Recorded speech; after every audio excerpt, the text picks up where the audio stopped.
A'udzubillahi minasyaitonirrajim. Bismillahirrahmanirrahim. Alhamdulillah rabbil alamin. Wa sallallahu ala sayyidina bil qasimil mustafa Muhammad wa alihil muntajabin al ma'sumin al hudatil mahdiyin. Wa la'natullah ala a'daihim ajma'in minal an ila qiyami yaumiddin. Amina rabbal alamin. Allahumma kun li waliyyikal hujjat ibnil hasan salawatuka alaihi wa ala abaihi fi hadhihi sa'ah wa fi kulli sa'ah waliyan wa hafizan wa qaidan wa nasiran wa dalilan wa aina hatta tuskinahu ardaka tau'an wa tumatti'ahu fiha tawila birahmatika ya arhamar rahimin. Alhamdulillahilladzi hadana lihadza wa ma kunna linahtadiya laula an hadanallah. Hari ini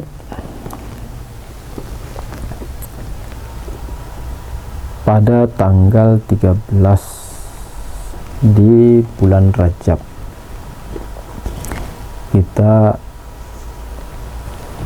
mengenang kembali, kita kembali ke 1400-an tahun yang lalu, di mana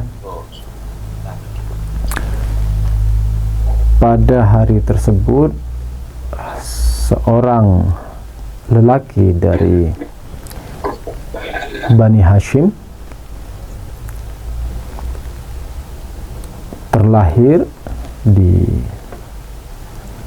dalam Ka'bah, sebagaimana diceritakan peristiwa kelahiran beliau ketika ibunya mengandung dan merasakan akan lahirnya bayi tersebut, lalu beliau mendapatkan ilham seperti bisikan yang mengantarkan dan mengarahkan beliau untuk menuju Ka'bah. Lalu beliau pun saking sakitnya, beliau pun berlari menuju Ka'bah, lalu menggelantungi tirai dan kain yang ada di Ka'bah pada saat itu. Dengan secara tiba-tiba salah satu bagian dari sisi Ka'bah itu lalu terbelah dan ada suara panggilan dan seruan untuk menyuruhnya masuk ke dalam. Lalu beliau masuk ke dalam Ka'bah dan terjadilah proses kelahiran tersebut,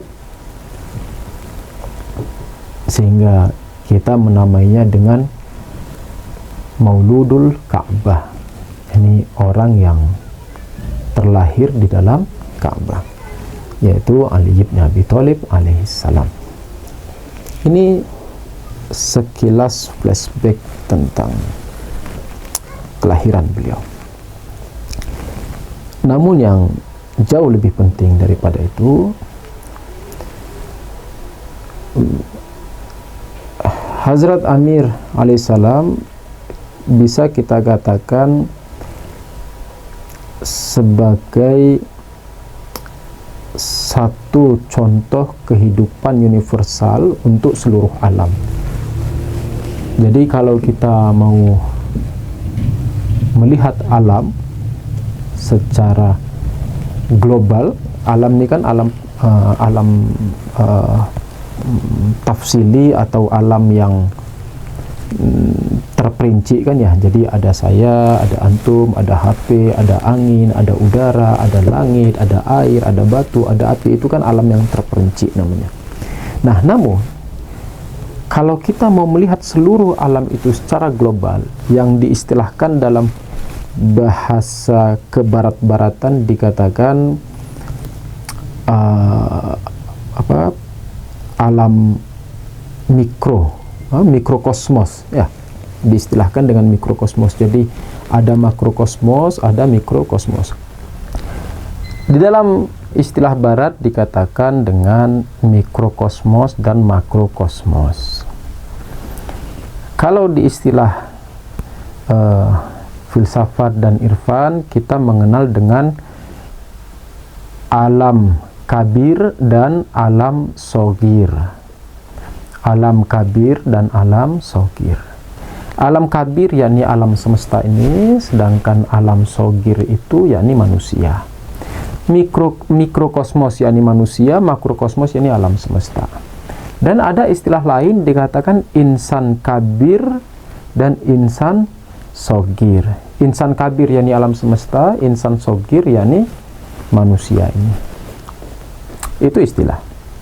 Nah, kalau kita mau melihat alam secara keseluruhan, makrokosmos atau alam kabir tadi itu, alam semesta ini, namun kita lihat dalam satu bentuk manusia, maka kita akan melihat di sosok Hazrat Amir alaihissalam. Di mikrokosmosnya itu, di insan, alam sogirnya itu, kita akan melihatnya di sosok Amirul Mukminin Ali alaihissalam. Itu bagaimana posisi Imam Ali alaihissalam terhadap seluruh alam ini, sehingga kita bisa mengatakan bahwa untuk mempelajari apa saja yang terjadi di alam semesta ini, kita bisa melihat kepada sosok Hazrat Amirul Mukminin Ali alaihissalam.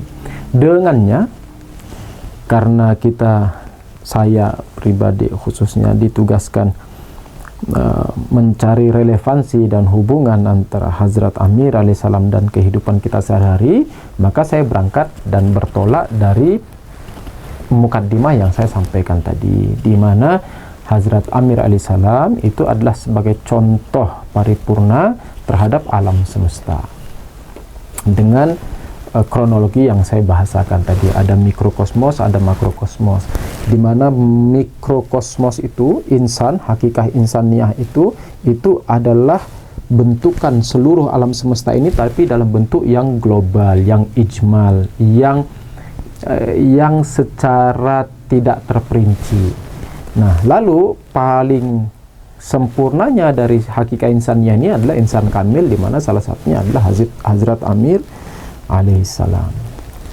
Dengan demikian, maka di sini kita sampai pada satu kesimpulan pertama, bahwa kita bisa menjadikan Hazrat Amirul Mukminin alaihissalam sebagai contoh dan sebagai model dan sebagai standar kehidupan untuk meninjau bagaimana kita menjalani kehidupan di alam semesta ini. Itu kesimpulan yang pertama, bahwa kesimpulan yang pertama kita mengatakan bahwa kita bisa menjadikan Hazrat Amir alaihissalam itu sebagai contoh dan padanan dan standar dalam kehidupan kita dalam melewati perjalanan kehidupan di alam semesta ini. Kenapa? Karena seluruh alam semesta ini secara terperincinya itu ada dalam bentuk global di dalam Hazrat Amir alaihissalam. Sehingga kalau kita mau tahu bagaimana alam semesta itu bekerja, bagaimana semestinya kita menghadapi kehidupan dalam alam semesta, kita bisa mencontoh Hazrat Amir alaihissalam. Ini kesimpulan yang pertama. Nah, berangkat dari kesimpulan yang pertama tadi, bahwa kita bisa menjadikan Hazrat Amir alaihissalam sebagai padanan dan sebagai standar dalam kehidupan semesta ini, dalam kita menjalani kehidupan ini, maka masuk kesimpulan yang kedua. Maka kita akan mempelajari bagaimana tindak tanduk dan bagaimana perilaku serta tindakan beliau dalam mengarungi kehidupan semesta ini dari berbagai aspek yang kita akan singkat menjadi beberapa hal. Karena kalau kita mau terperinci secara partikulir, tentu akan banyak, ada dimensi ukhrawi, duniawi, ukhrawinya segala macam dunia. Jadi kita akan mengambil secara global saja.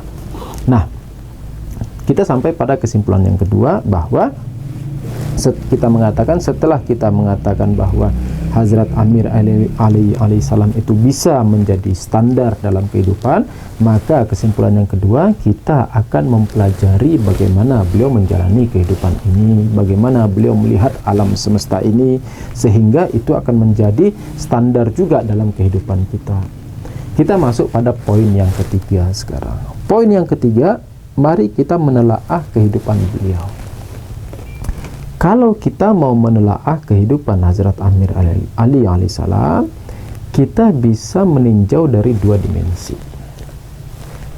Dimensi yang pertama adalah dimensi ukhrawi, dimensi yang kedua adalah dimensi duniawi. Yang satu ilahiyah, yang satu ukhrawi, yang satu duniawi. Duniawi di sini bukan maksudnya yang berlawanan dengan ilahiyah, bukan. Karena terkadang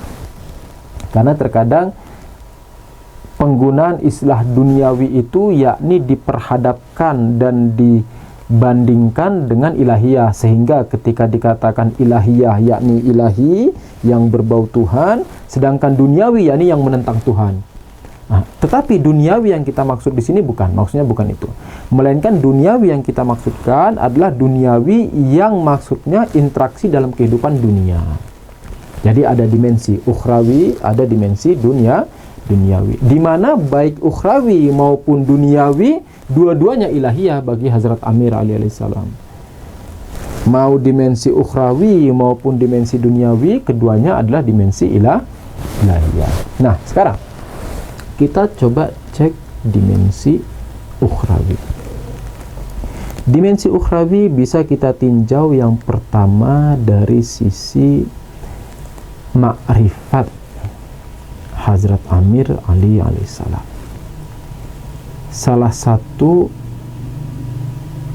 penggalan yang hampir seluruh mukminin mendengarnya dikatakan awwaluddin ma'rifatullah. Awal dari agama, pondasi awal, pondasi asli dan azas dalam agama itu yakni makrifat kepada Allah Ta'ala, di mana keberagamaan seseorang, peribadatan seseorang itu akan diukur sebesar apa makrifatnya kepada Allah. Semakin ma'rifatnya besar, maka nilai ibadahnya semakin besar. Contoh misalnya, kita melihat ada dua orang yang sama-sama menyapu. Yang satu menyapu dengan sapu yang sama, di halaman yang sama, di waktu yang sama. Kan? Namun yang satu bermakrifat dengan baik, yang satu bermakrifat dengan ala kadarnya. Pertanyaan, apakah ini sama? Kita mengatakan tidak. Hasil dari pekerjaan mungkin sama, atau malah hasil dari pekerjaan mungkin yang tidak bermanfaat itu jauh lebih bersih menyapunya. Namun dari sisi penerimaan di mata Tuhan, apakah keduanya sama? Tidak. Kenapa?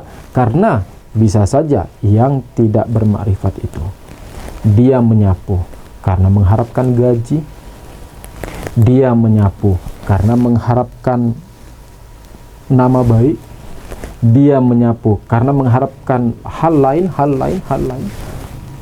Sedangkan orang yang bermakrifat, dia menyapu karena dia tahu ini tanggung jawab, karena dia tahu saya harus mengabdi kepada sesama manusia, karena dia tahu bahwa paling afdolnya dan paling utamanya orang-orang mukmin adalah yang paling bermanfaat bagi manusia. Dikatakan afdolnya kalian, afdolukum anfa'ukum linnas, yang paling utamanya dari kalian adalah orang yang paling bermanfaat bagi manusia.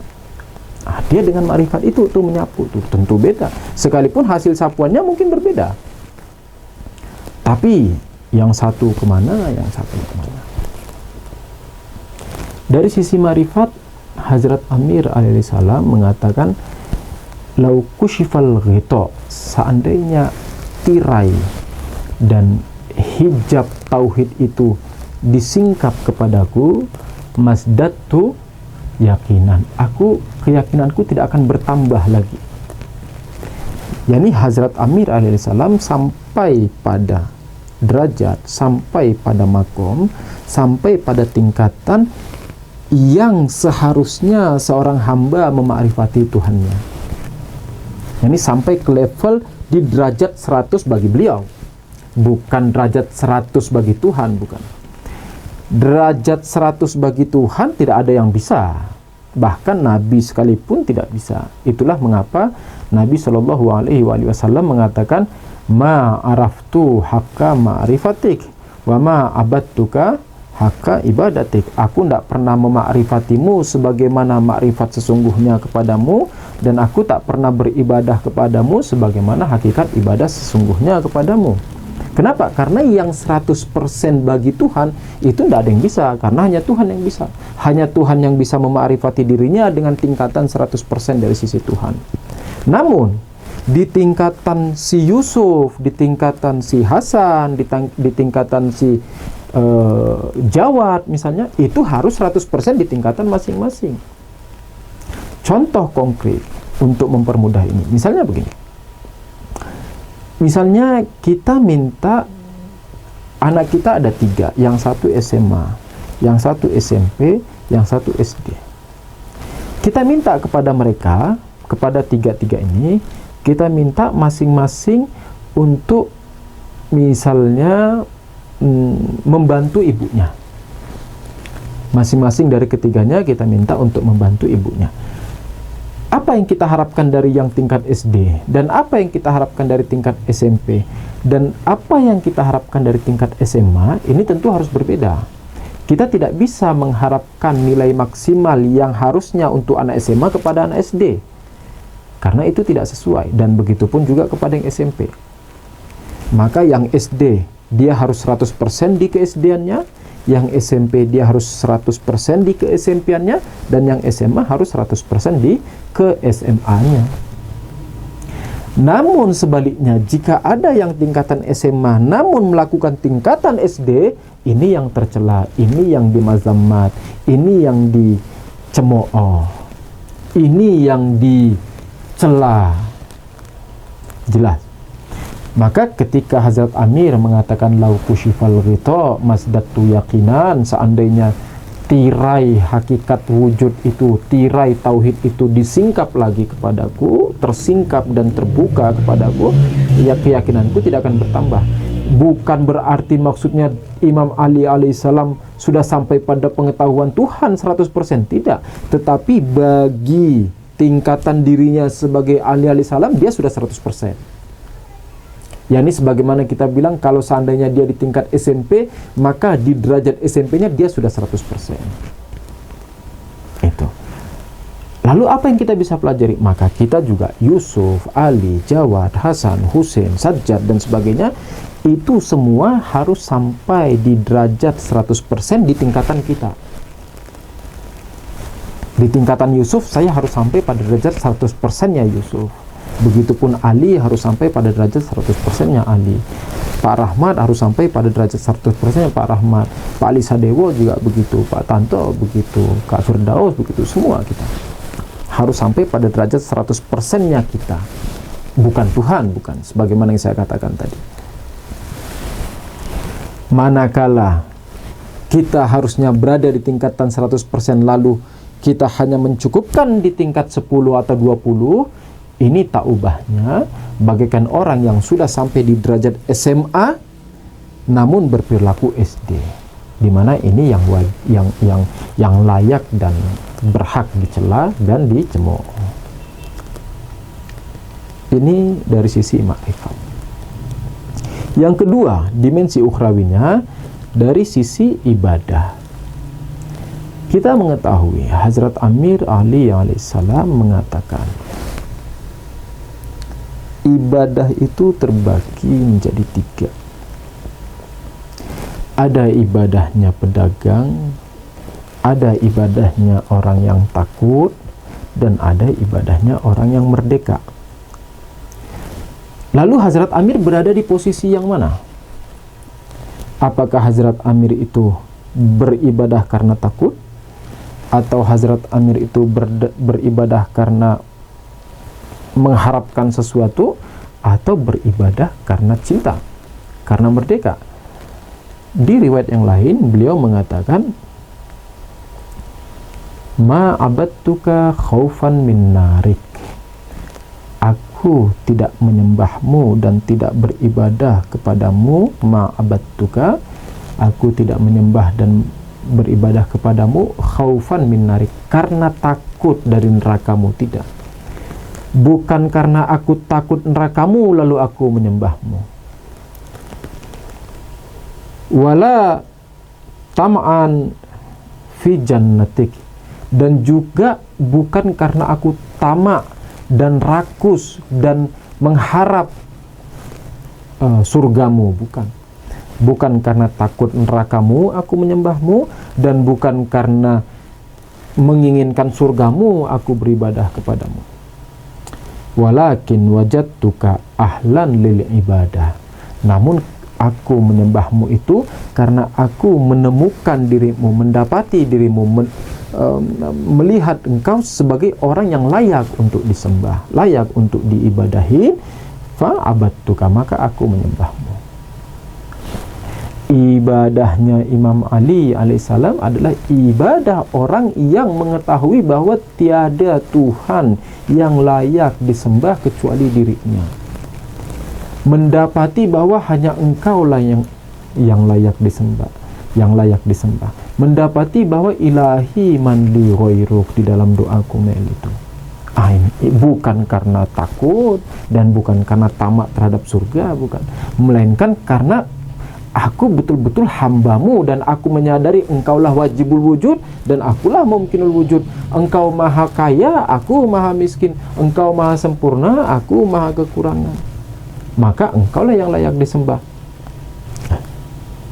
Demikian penghambaan dan penyembahan Hazrat Amir alaihissalam. Maka ini juga bisa menjadi pelajaran bagi kita. Saya pernah menganalogikan begini. Seandainya kita berhadapan, dipanggil oleh seorang raja, lalu raja itu mengatakan, Yusuf, kamu boleh meminta apa saja yang kamu miliki, aku pasti kasih. Apa saja yang kau mau, apa saja pasti aku kasih. Namun kau hanya boleh meminta sekali. Kan gitu. Apa saja yang kau mau pasti aku kasih, namun kau hanya boleh meminta sekali. Maka masing-masing akan berbeda-beda dari kita. Ada orang yang karena kesulitan ekonominya, banyak hutangnya, dia akan bilang, ya Allah, selesaikan hutang-hutangku. Oke, selesai. Atau raja, tadi kan kita raja, selesaikan hutang-hutangku. Oke, tanda tangan, kasih cek, selesai. Ada orang yang kepengen punya mobil bagus. Raja, aku mau mobil bagus. Oke, mau apa? Alphard. Ada yang mau istana. Raja, aku mau istana kamu ini. Oh, kan ini istana buatmu. Ada yang minta lagi, misalnya dia suka apa, misalnya punya pesawat pribadi, jet pribadi. Raja, aku mau jet pribadi. Oke, ini buat. Tapi ada satu orang datang, ketika ditanya sama raja, kau mau apa? Dia bilang, aku mau dirimu. Dia bilang apa? Aku mau dirimu. Bukankah kau bilang apa saja yang kami minta kau akan kasih? Kan begitu. Dan karena aku hanya punya satu permintaan dan kau pasti kasih, aku mau dirimu. Betapa bedanya yang terakhir ini dengan yang lain. Kenapa? Yang lain itu, ketika dia minta mobil, maka dia hanya dapat mobil. Yang dia hanya minta pesawat, dia hanya minta pesawat. Yang hanya minta rumah, dia hanya dapat rumah. Yang minta diselesaikan hutang, dia hanya dapat itu saja. Namun tatkala seseorang bilang, Raja, aku mau dirimu. Ketika raja itu yang dimaui, maka apa saja yang bergantung dan menjadi embel-embelnya si raja juga pasti menjadi milik si yang meminta tadi. Betapa cerdiknya orang yang demikian, betapa pintarnya beramal orang yang demikian, betapa pintarnya dia menghadapi kehidupan ini, bahwa ngapain aku minta rumah, mobil, aku minta rajanya sekalian. Raja, aku mau dirimu. Ketika raja menjadi milikku, maka semua akan menjadi milikku. Ini yang diajarkan oleh para ahlul bait. Salah satunya yang diajarkan di dalam doa Arafah, dikatakan siapa yang miskin, yakni siapa yang tidak memiliki apapun ketika dia memiliki kamu, dan siapa pula yang memiliki apapun ketika dia tidak memiliki kamu. Yakni siapa yang punya dan siapa yang merasa kaya dan siapa yang merasa memiliki ketika dia tidak punya kamu. Ada orang tidak punya Tuhan, ya tidak punya apa-apa. Tapi siapa yang merasa miskin dan siapa yang merasa tidak punya ketika dia punya kamu? Ketika dia punya raja, maka dia punya semua. Ini yang diajarkan oleh Ahlul Bait alaihimussalam, bahwa bagaimana caranya kita menyembah dan menghadap kepada Allah Ta'ala dengan cara bahwa semua embel-embel itu bukan hal buruk, meminta rumah, meminta istri baik, meminta anak soleh, bukan hal yang buruk, bukan, itu hal yang baik. Tetapi jauh lebih dari itu, kita mengatakan aku mau minta Tuhan, sehingga apa saja yang akan berlaku itu maka berlaku dengan baik kepada kita. Ini dari dimensi ibadah. Kemudian dimensi yang kedua, dimensi duniawi. Dimensi duniawi yang pertama kita bisa bahas dari sisi usaha. Bagaimana Hazrat Amir Ali alaihissalam sangat tekun dan bekerja keras untuk menghidupi keluarganya. Kita mengetahui, dicatat dalam buku-buku sejarah, bahwa Hazrat Amir Ali alaihissalam adalah orang yang memiliki ratusan lubang sumur. Jadi pada saat itu di Madinah banyak pohon kurma, nah butuh sumur-sumur untuk penyiraman. Itu Hazrat Amir alaihissalam punya banyak banget sumur di sana, dan itu berharga banget. Istilahnya kalau di zaman kita sekarang, sumur kilang minyak itu. Kan begitu. Artinya Hazrat Amir Ali alaihissalam mau mengajarkan kepada kita bahwa kita harus juga berusaha, bekerja, mencari nafkah. Kita punya tanggung jawab, punya anak, punya istri, itu wajib dinafkahi. Itu wajib dinafkahi. Kita disuruh kita disuruh berusaha seakan-akan kita hidup selamanya. Tetapi di satu sisi juga kita dikatakan beribadah seakan-akan kita hanya hidup sehari lagi. Harus balance. Jadi antara ibadah dengan usaha kita harus balance. Kita tidak dianjurkan untuk bernyaman-nyaman dan bersantai-santai. Bermalas-malas kita tidak dianjurkan, malah justru sangat dicela bagi kita untuk bermalas-malasan. Namun tentu kita harus bisa membagi antara waktu untuk bekerja, waktu untuk ibadah, waktu untuk keluarga, itu harus dibagi.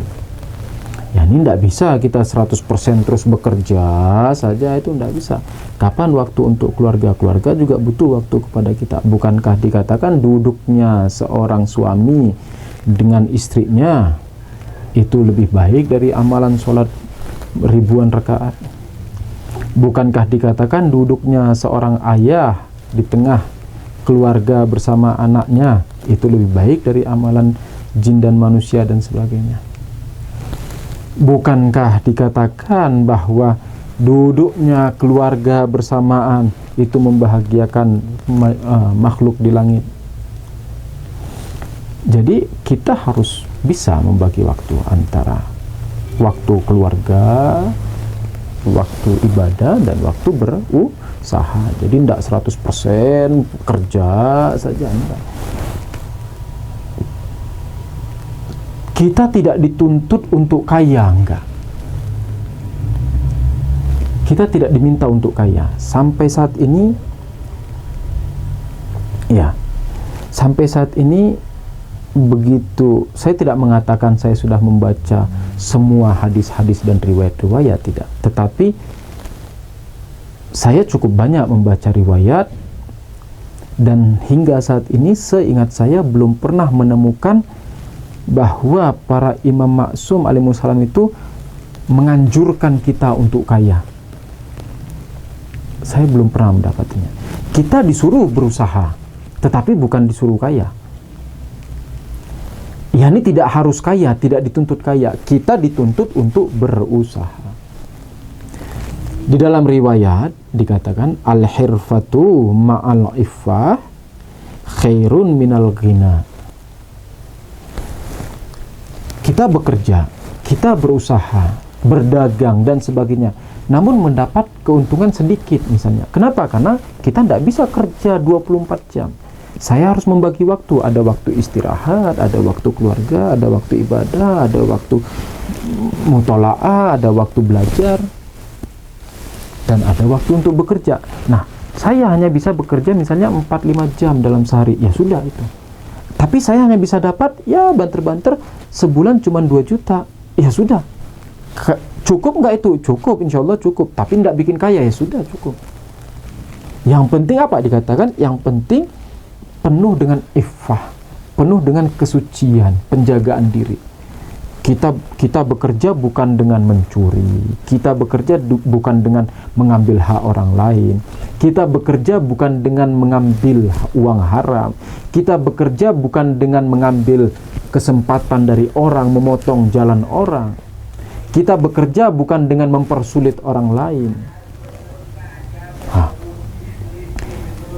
Misalnya kita berdagang, kita jualan, misalnya jualan nasi goreng.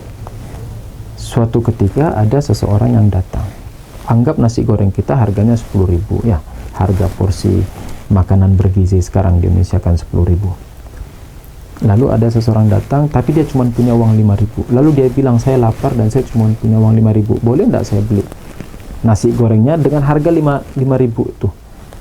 Ya, ini dia mau beli setengah porsi. Kita enggak ada, di Indonesia setengah porsi itu kan enggak ada. Dia mau bilang, saya mau beli setengah porsi, boleh enggak?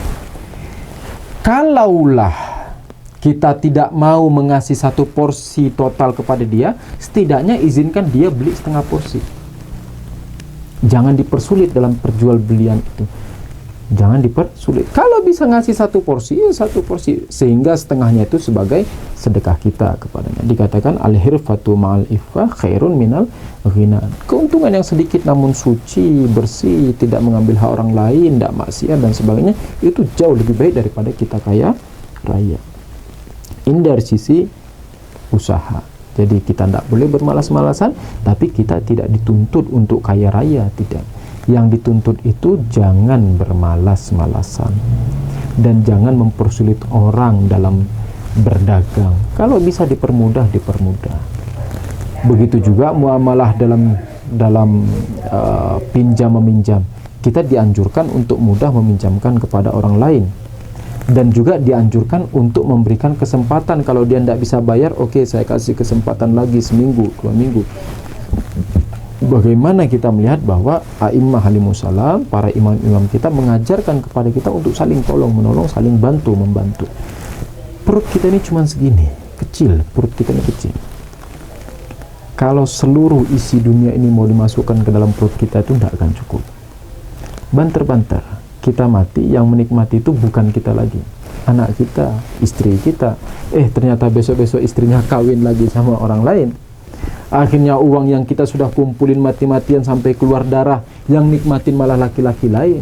Begitu juga anak kita, ternyata anak kita, nauzubillah, misalnya kawin sama orang lain yang tidak bagus, akhirnya uangnya habis.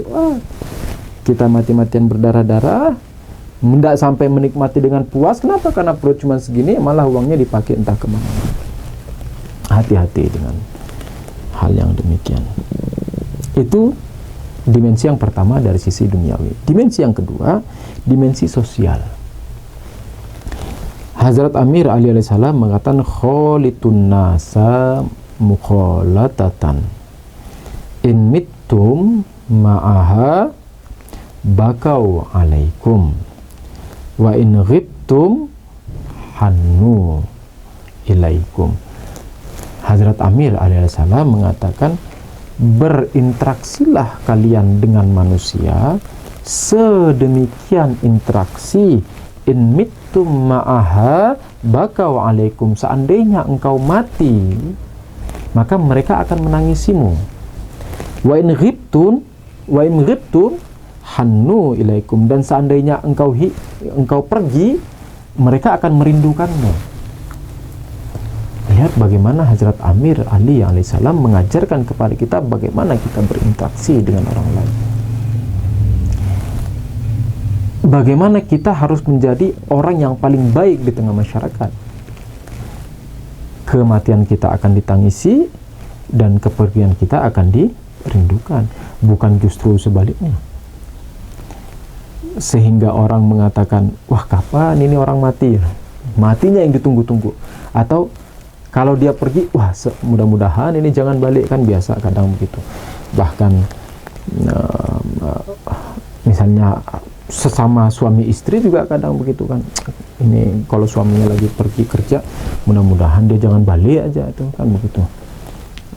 Itu menandakan bahwa berarti suaminya tidak baik terhadap keluarga. Kita harus sebagai lelaki ini harus sama-sama saling introspeksi diri. Kita ini bukan orang maksum, ya, bukan orang suci yang tidak punya dosa. Kadang kita bersalah juga.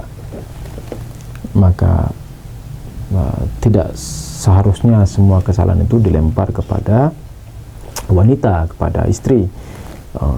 Ada kalanya memang kita yang salah, maka minta maaf, terus berbaik-baik, banyak ngobrol sama istri, jangan capek di luar, ngobrol seharian di luar, nanti sampai di rumah istrinya dibiarin sendiri begitu. Perbanyak ngobrol sama istri, ketawa-ketawa bareng bersama, sehingga kalaupun kita mati setidaknya istrinya nangis, paling enggak itu, kan? Jangan sampai malah kita mati istri ketawa, atau kalau kita pergi dibilang wah mudah-mudahan jangan balik, kan gitu, naudzubillah. Lalu yang ketiga dari sisi politik, teman-teman semua pernah mendengar khutbah Syekh-Syikiah, di mana khutbah Syekh-Syikiah itu suatu saat Hazrat Amir alaihissalam lagi khutbah, terus tiba-tiba dari satu pembahasan langsung masuk kepada pembahasan politik, yakni bagaimana yang dirasakan Hazrat Amir Ali alaihissalam selama pemerintahan yang pertama, kedua, dan ketiga itu. Antum bisa merujuk ke kitab Najil Balago, kan sudah terjemah tuh ke bahasa Indonesia. Ana bukan mau membahas tentang khutbah Syekh-Syikiahnya, namun di akhir khutbah Syekh-Syikiah itu, setelah beliau mengatakan fulan itu, nah lalu mengatakan bahwa hendak menjelaskan kepada kita bahwa politik itu bagi beliau bukanlah sesuatu yang dikejar-kejar.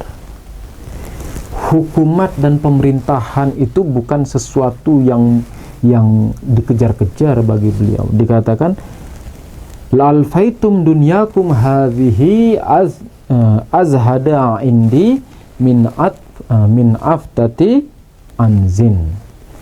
Dikatakan kalian akan melihat la'alfaitum, kalian akan menemukan dunyakum hadhi, kalian akan menemukan dunia ini, yakni hukumah, pemerintahan, jabatan, makom, derajat, semua itu bagiku itu lebih rendah daripada ingusnya kambing. Ini bagaimana Hazrat Amir menjelaskan kepada kita bahwa politik itu, orang yang mau ngejar pemerintahan, jabatan, makom, dikatakan itu tidak lebih mulia daripada ingusnya kambing. Ingus kambing itu kan, kambing itu biasa kalau lagi makan tuh ada air liurnya yang keluar. Dikatakan pemerintahan dan jabatan tidak lebih berharga daripada ingus kambing tersebut. Maka sangat menakjubkan dan sangat mencengangkan ketika kita melihat orang berbondong-bondong ngeluarin uang miliaran rupiah untuk jadi ini, jadi presiden, jadi bupati, jadi anggota dewan.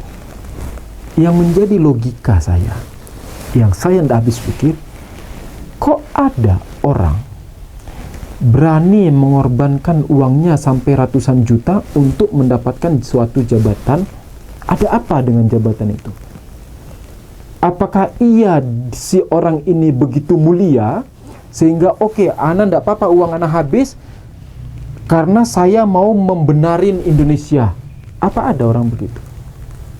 Atau nggak apa-apa uang saya ratusan juta miliaran habis karena saya mau berbuat baik untuk desa ini, saya mau jadi kepala desa sehingga saya mau memakmurkan desa ini? Ada kayak begitu? Kalau ada mungkin 1 dari 1000, tapi kenyataannya kan tidak begitu. Orang rela menghabiskan uang ratusan juta miliaran rupiah karena ada yang dikejar tentu di situ. Itu masyarakat harus pintar dalam hal ini. Sehingga kita tidak lagi menjadi bulan-bulanan dalam politik. Di dalam Nahjul Balaghah, hikmah yang pertama dikatakan kun fil fitnati kabnil labun. Di dalam fitnah dunia, dalam penuh dengan perfitnahan ini, jadilah kalian seperti anak onta yang usia 2 tahun. Tidak punya punggung sehingga bisa didudukin, dan nggak punya susu sehingga bisa diperas. Artinya apa? Kita harus pinter-pinter dalam dunia saat ini sehingga tidak ditunggangin orang lain, tidak dimanfaatin orang lain, nggak dijual sama orang lain. Jangan suka nyamplok sana, nyamplok sini, gabung sana, gabung sini. Mendaftar jadi anggota dewan pakai uang ratusan juta lalu gagal. Coba kalau uangnya itu untuk mukmin, bantu itu mukmin. Ngapain jadi anggota dewan? Mau ngejar apa jadi anggota dewan? Kamu kira kalau kamu daftar anggota dewan terus kamu bisa merubah Indonesia itu? Suaramu, apalagi kamu anggota dewannya di daerah bukan di pusat. Suaramu 1 dibanding 100 orang, terus kamu berpikir saya mau membangun Indonesia. Daripada gitu mending kamu kasih ke Syiah. Kalaupun nggak mau bagi, kalaupun nggak mau ngasih 100%, setidaknya pinjemin orang-orang untuk modal usaha tuh, daripada jadi anggota dewan.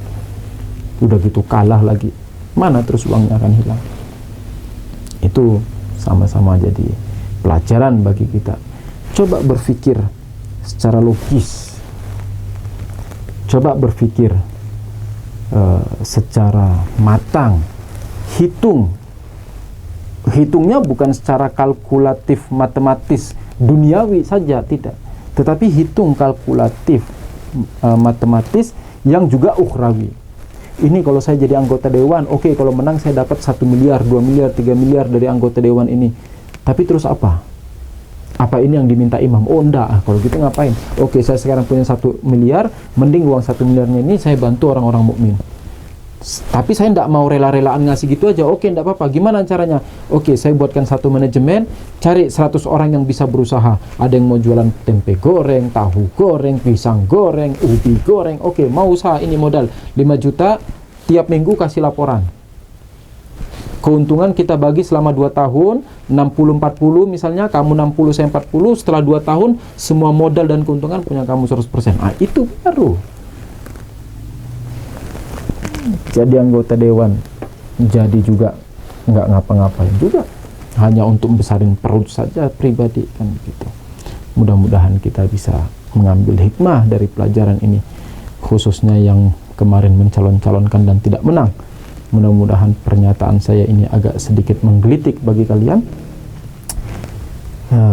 Semoga kita juga termasuk orang yang bisa meneladani dan mengaplikasikan sifat dan kepribadian. Kalau tidak bisa 100%, setidaknya jangan 0% dari Hazrat Amir alaihissalam di dalam kehidupan kita sehari-hari. Saya akhiri bila taufik wal hidayah. Assalamualaikum warahmatullahi wabarakatuh.